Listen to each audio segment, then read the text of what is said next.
Kada bi trebalo da odaberem jednu stvar koju me mnogo mrzi da radim, znači jednu stvar da odaberem koja me onako najviše mrzi da radim, to bi bilo ponovno rađenje neke akcije. Šta mislim pod time? Bukvalno, ja jebano ne mogu da uradim nešto i znam da sam ga uradio i da se nešto desi da ja to ponovo moram da radim. To me užasno nervira. Znači, užasno.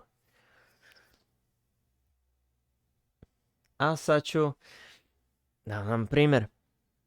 Naprimjer, uzmem i snimam neki video. Snimim ga skroz, krenem da ga editujem. Ako slučajno mi se neki deo ne zapamti, meni program pukne, što se dešava, meni se smrkne na oči. Znači, smrkne mi se, dođe mi uopšte da ni ne radim taj projekat. Skroz da ga zovem, znači nikad neće vidjeti projekat.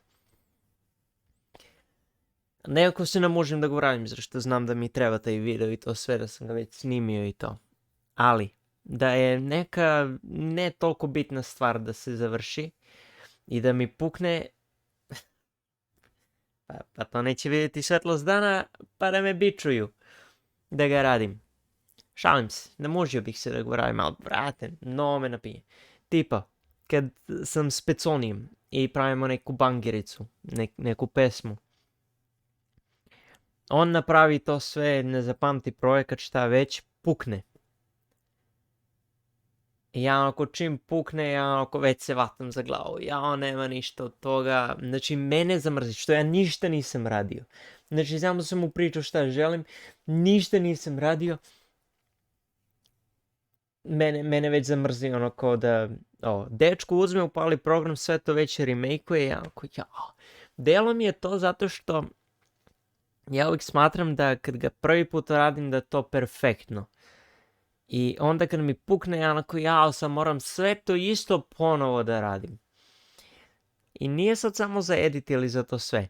Naprimjer, pre neko večer snimao sam live i snimao sam pritom i video koji ću da objavim na YouTube-u. I kliknem ja i stream i rekord. I snimam intro i snimim intro i pukne mi program. Znači, ja sam se toliko molio u sebi da mi se sačuvao taj projekat, to što sam snimao taj intro, znači to što mogu da ga snimim za manje od minuta. Znači, toliko vremena treba, mene i toliko padne motivacija da ga snimim, da je to nenormalno. Srećom, snimilo se. Naprimjer, pre ne znam ja koliko, kad sam snimao Anjicu, kad sam glumio Anjicu, nije mi se snimio, nisam pustio snimanje na kameri, ali sam pustio na telefonu. I ja onako znači, bukvalno, kad sam vidio da nisam pustio snimanje na kameri, ja sam onako kao, imam snimak glasa na telefonu, da li je toliko bitan zvuk, slika, pa jel mogu da stavim neku sliku pa da ide zvuk? I onda sam ukapirao da mi je taj zvuk bio sjeban, tako da sam morao da ga re-rekordujem, ali toliko, znači ne znam, to je jedna stvar koja mene mnogo mrzi da radim, a to je da ponovo uradim nešto što sam već uradio. Da, toliko od mene.